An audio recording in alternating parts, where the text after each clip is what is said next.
this session will be sent out later this week or early next week. In addition, please put all your questions in the chat and they will be answered during the Q&A portion of at the end of the training. If it's more simple trainings, then it will be answered by my colleague Angela Freeman in the chat. Let's move on. Before we start on the actual elevator pitch training, I just want to emphasize some of the capabilities and ways that we help you here at the Business Opportunities Division. First is by assisting CBEs to navigate and participate in procurement opportunities. We do this by facilitating matchmaking opportunities, also things like District Connect, which I'll speak to at the end of the training, but you should all know, and you should have all been receiving emails about District Connect. It will be this October 29th, Tuesday, October 29th, and I Eventbrite invites, but I'll also drop it in the chat also of this meeting. We also conduct engaging and informative workshops like this one. Again, as I've said, facilitate matchmaking sessions, and we enhance the CBE capacity in sports wagering industry through many avenues. In the next slide, I will move it over to my manager, Keith Howard. Thanks, Aziz. I appreciate that. Good afternoon, everybody. I was looking through the names here. I know so many of you guys, so I'm glad you're taking my advice to be seen and be heard, right? It's important to take these trainings. I think it gives you an advantage and a leg up. District Connect's our second largest event. It's a signature event for our agency. Our largest event is this weekend, which is Art All Night. So if you don't know about Art All Night, you should. It has its own website, and it's a good time to be had by all. But District Connect is October the 29th, and it's at Catholic University. And I want to strongly encourage you to register if you haven't. Please register. We're expecting upwards of 400 CBEs that day. Everybody's going to want to get in on certain things like matchmaking. We're going through right now, and that bookings, you'll have to register for matchmaking via booking. So that'll be coming out. Check your email, because once that comes out, I would say a day, maybe, and that's going to be full. So you don't want to get locked out of the matchmaking. That's prime real estate for a business owner who's trying to get in front of the government. Our workshops and panels are geared and designed around the things that you all have told us over the year. And so we're looking forward to those workshops and panels. And then we'll have a room totally dedicated to access to capital, which is another thing that we hear all the time, is that may be a barrier for some. And so we want to put out as many opportunities for grants that you can get information. We're going to have banks there. We're going to have community development financial institutions, CDFIs there. And so it's a real full day. This will be my third one. And fortunately, I've got the best team on the planet to support me on it, because it is a lot of logistics. And so I always thought I put myself in your shoes, right? And I go, okay, I'm a business owner here, and I've got one day to get a lot of things done. And for some, it can be overwhelming, right? Because there's signs everywhere. This year it'll be a new venue, right? So you just don't know where to go. So there were a couple things that I thought we should do. One is we should talk about elevator pitching, because some may take 30 seconds with the government, but that 30 seconds was all they needed to unlock the key to a contract win, right? So we want to talk about elevator pitching. We're also going to have something around capability statements. As you all know, if you've sat in my trainings on those before, that is the business resume, right? Is your capability statement. And then finally, in mid-October, probably 2 weeks before District Connect, we're going to do something, District Connect, what to expect, where, myself and the team is going to really walk you through the day. What does the matchmaking look like? What should I bring? How do I get there? All those little nuances that I think sometimes folks get overwhelmed with, and then they walk away, unsatisfied, when in essence, those that are prepared for the day are blown away by District Connect, and they get a lot out of it. So I just want to make sure we brought that to you all's attention. And lastly, I just want, when I think about elevator pitching, I just want you to think about these three words. One is to do it with confidence, right? You know, you're asking for work, but you can't confidently uh, identify your company, introduce yourself.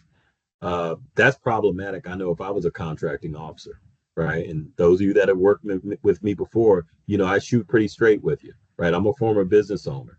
I've never mumbled in front of a potential customer, right? So I'm encouraging you all to make sure that you're speaking very confidently, make sure that you're concise, right? You're not going to have a lot of time. There's a lot of moving parts and everything will be moving. That's a fast paced day. So you get in, get out, right? Get in, get out. If you use a digital card, make sure that thing is working. Boom, boom, boom. If you use, you know, paper cards, have paper cards with you. Get that card to that person. Get their card. Get out, right? And then lastly, be credible.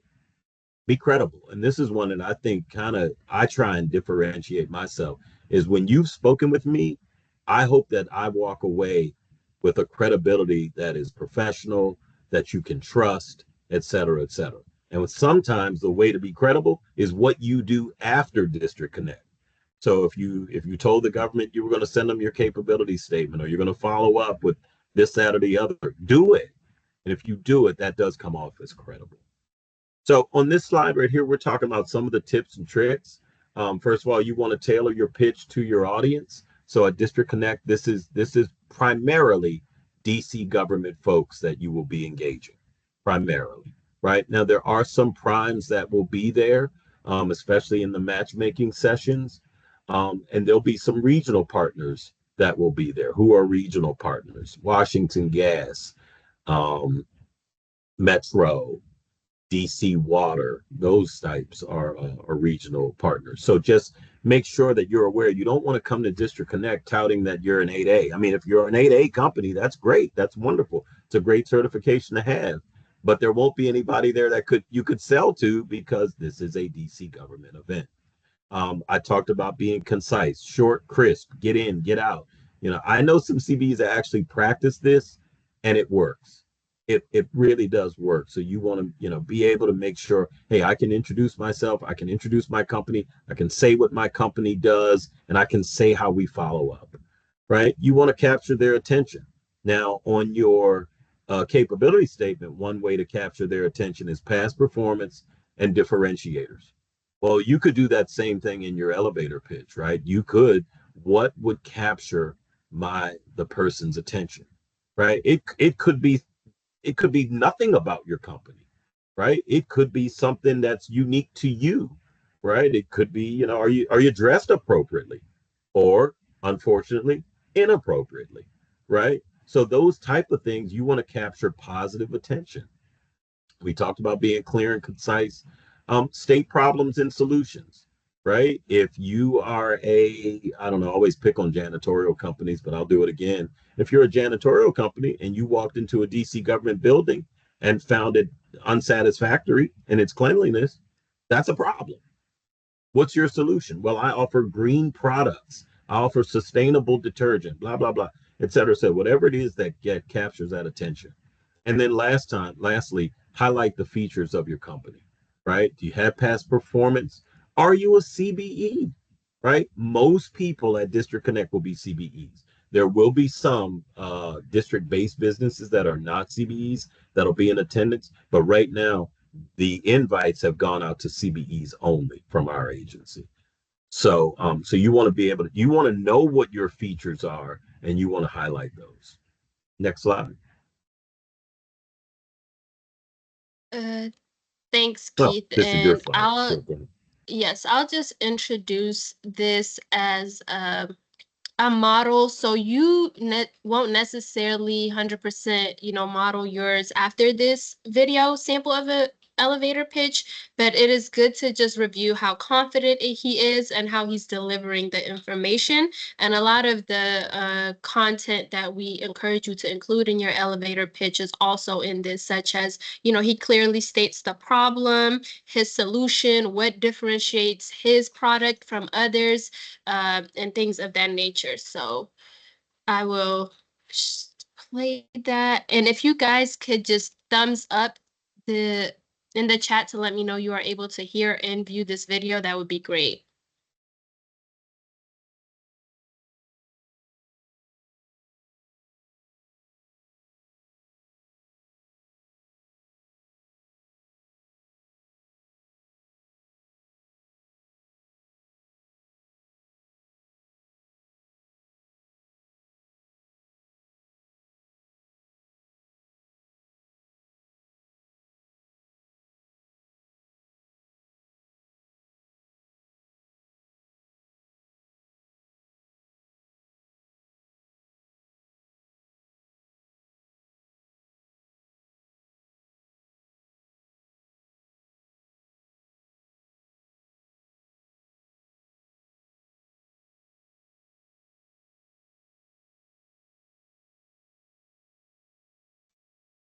As you can see, he was very clear about his product, what's in it for the, possible investor. In this case, it would be, whoever you're seeking a contract from, why your product or the work that you're doing will be of benefit to them. And you just want to, as an overview of what a pitch does, pitching a company is explaining to someone else what your company does and why they should care.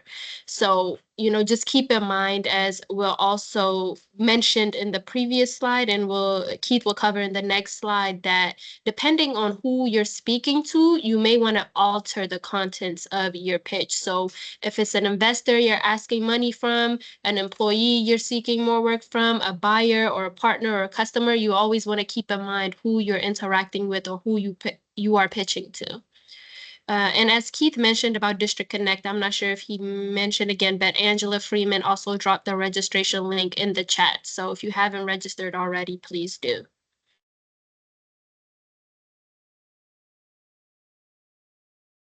You're on mute, Keith. Thanks, Aziza. If you guys notice, Aziza did an elevator pitch at the beginning of this training, right? She told you who she was, what organization she's with, and what we do, and why you should be interested. So, that's a good place to be. All right. Let's talk about the 4 basic pitches. Elevator pitch. This is a brief, persuasive pitch that you use to spark interest in what your organization does. The operative word there is persuasive, right? So anyone can make a declarative sentence, right? So some of persuasion is not just the content or what you're saying, but it's how you're saying it as well. So please keep that in mind. Like, I tend to talk with my hands a lot, right? But I'm really persuading. That's what I'm doing. I'm not talking with my hands. I'm persuading. You can also use it to create interest in a project, idea, or product, or in yourself, right? So I coach football, right? Many of you that have met me have heard that story a million times. But people get interested in that. People, they hear coach, they hear football, and even people that aren't interested in sports, right? So it's not always about the content of the company. A good elevator pitch should last no longer than a short elevator ride, 20 to 30 seconds, hence the name. Your capability statement.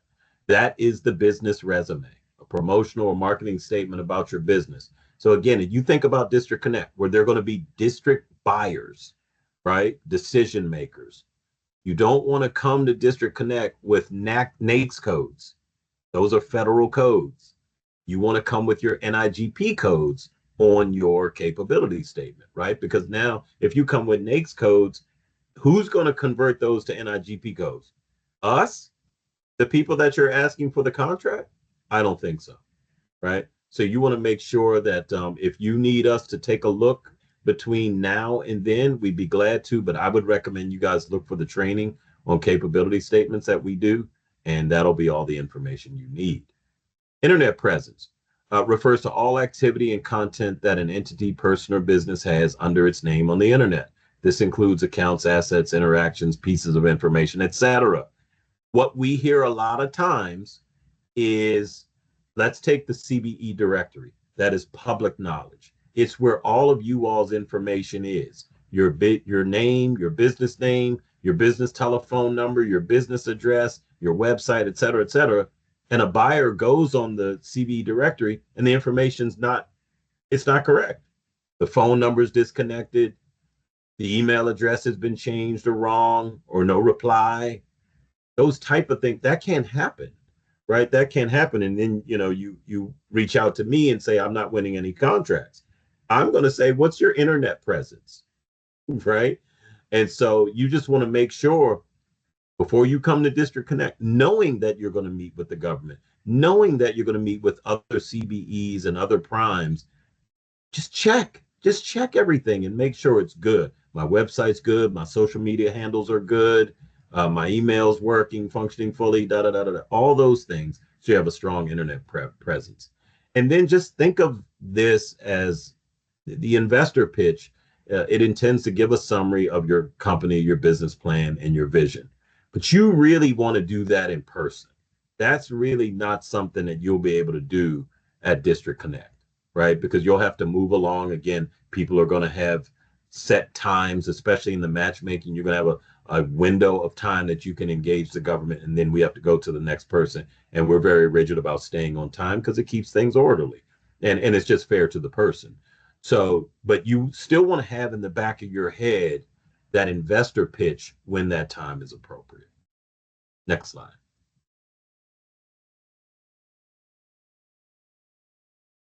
All right. So I'm not going to shout anybody out unless they want to. They are dying to do their elevator pitch. Of course, when I had my company, I would have jumped at the opportunity because it's a free advertisement, and I would have tried to sell something to all of you all. But what I will do is I will first, I'll do one just off the top of my head. And then just to show you how easy it is, I'll have you, somebody can put something in the chat, an industry in the chat. Give me a few seconds and I will make an attempt to do an elevator pitch based off of something I know nothing about. And if I can do that in the public right now, then all of you will be able and more than prepared to do it at District Connect. So first, I'll start with doing one. I used to have a security company, so that's very easy for me to do. So I'll do one as if I were meeting someone on the elevator and I just want to get in and out very quickly. So here we go. So, hey, good afternoon, Gustavo. My name is Keith Howard, and I own AES Inc. We're a full-service security company. We offer security guards, both armed and unarmed, electronic security, private investigations, and background checks. I'd love to spend some time to chat with you about how we could work together, not only to make your place of business more secure, but maybe I could help your customers as well. Our email address is www.keithhoward.com. And I look forward to sending you over an email so that we could connect in the future. Thanks and have a great day. Done. Right? Done. Now, that's easy. I've done it a million times, right? I'm going to now step out there. And here's the other part about entrepreneurship, right? You've got to be comfortable being uncomfortable, which I am. So now I want somebody to put in the chat, just give me an industry. That's it. And I'll go from there. Let's see what happens.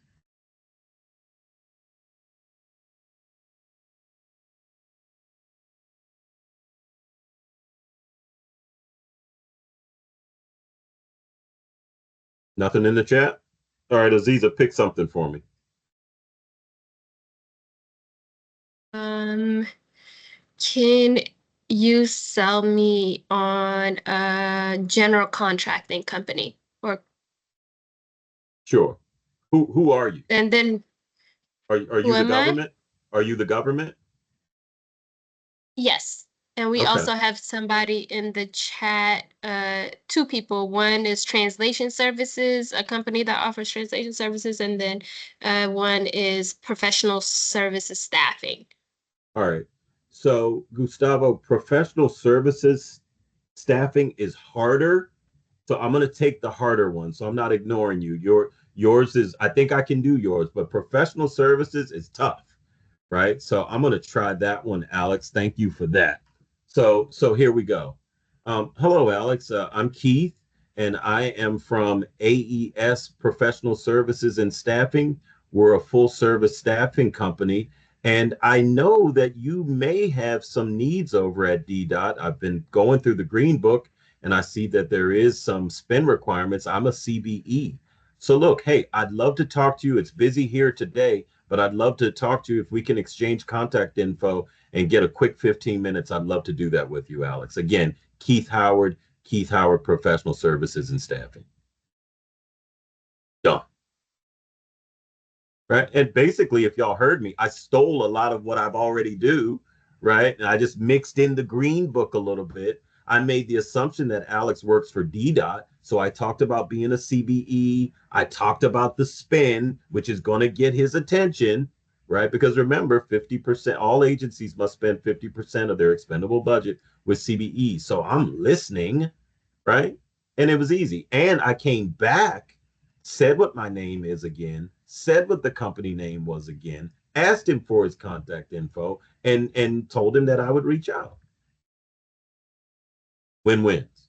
So again, what I'm trying to show you all is really what I'm doing is going back to what I said at the top of this training, which is if you're just confident, if you sound like you know what you're talking about, that's half of the battle. If you keep it concise, which I did, that probably was 30 seconds or less. And now I've got to be credible, right? So I've got to now, after that short, brief encounter, follow up on the look. One of the things that makes our team really good is we sweat the small stuff. We sweat the smaller details because we know they turn into big things. And that's what I'm saying to you all. Take those 30, you're going to have a lot of 30-second conversations at District Connect. Make yourself credible by following up on those. All right, next slide.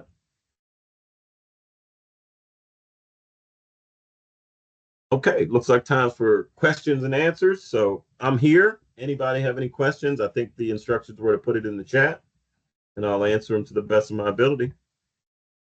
So I'll go through the chat to see if there are any questions already in there that you can answer. I know, Gustavo, I just emailed you. You could just click the link. It's no passcode to join this meeting.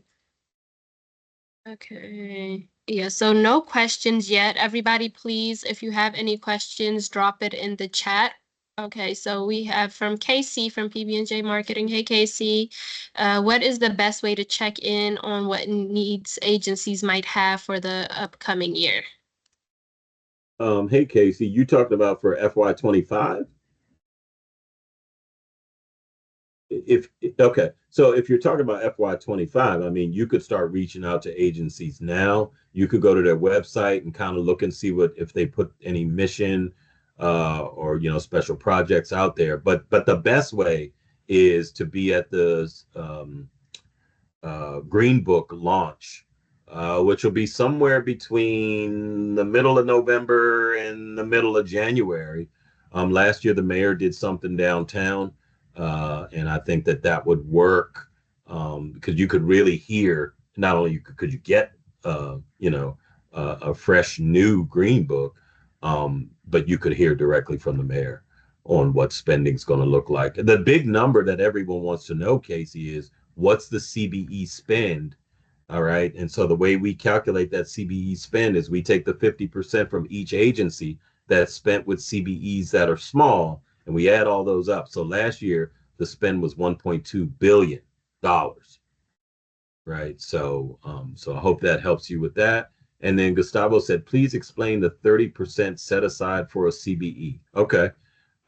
So any DC government contract that is over $250,000, a non-CBE may bid on that contract and win it if they were to bring a CBE, small CBE, in as a subcontractor, and they would have to, that prime would have to give the CBE 35%.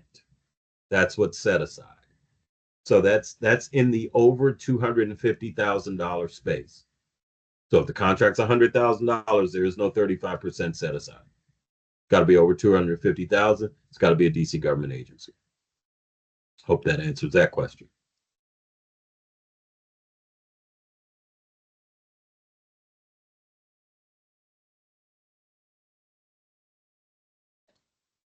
While we wait, if anybody has other questions, I just wanted to mention, even though this is an elevator pitch and this would be a brief presentation of your company, we just want you to keep in mind that, using the previous training we had, which was the capability statement training, you can also work on how you want to frame the conversation for your matchmaking. So this will be a longer conversation. I believe right now you will have about 7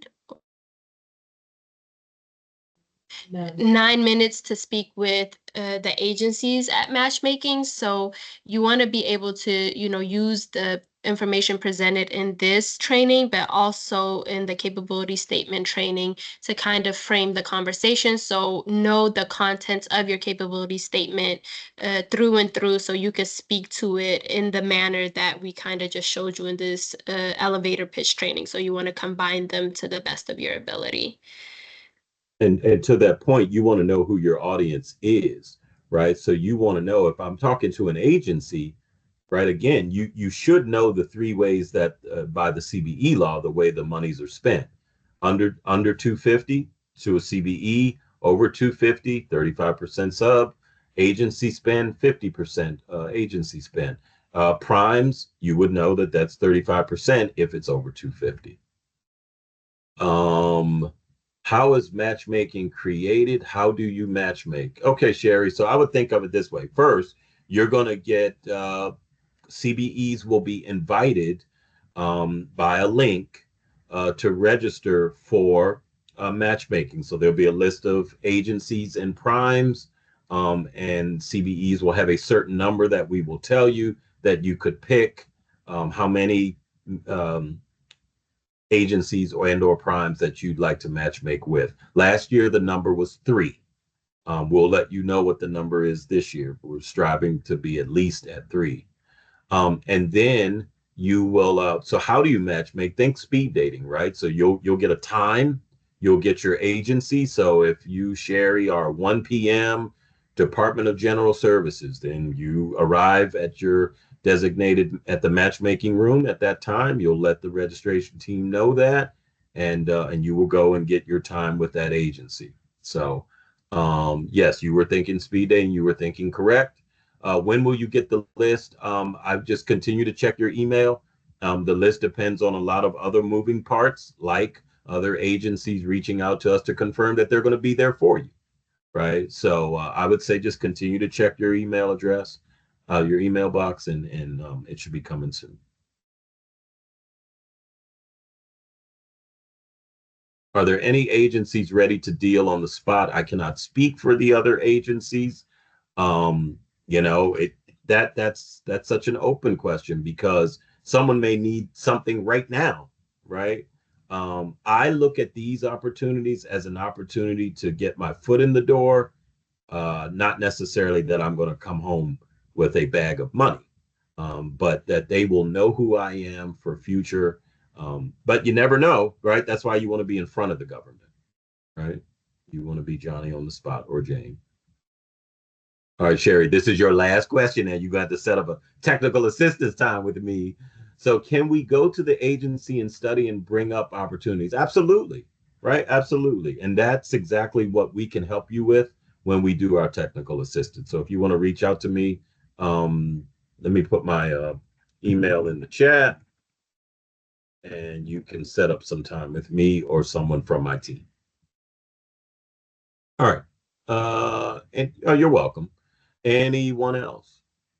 How do you suggest we try to steer conversations during matchmaking? What information is most crucial to the agent for the agencies to know? All right, so Casey, I would think one, you definitely want to get out who you are and what you do, but I wouldn't spend all my time on who I am and what I do. I want to know who they are and what they need and how those two things align.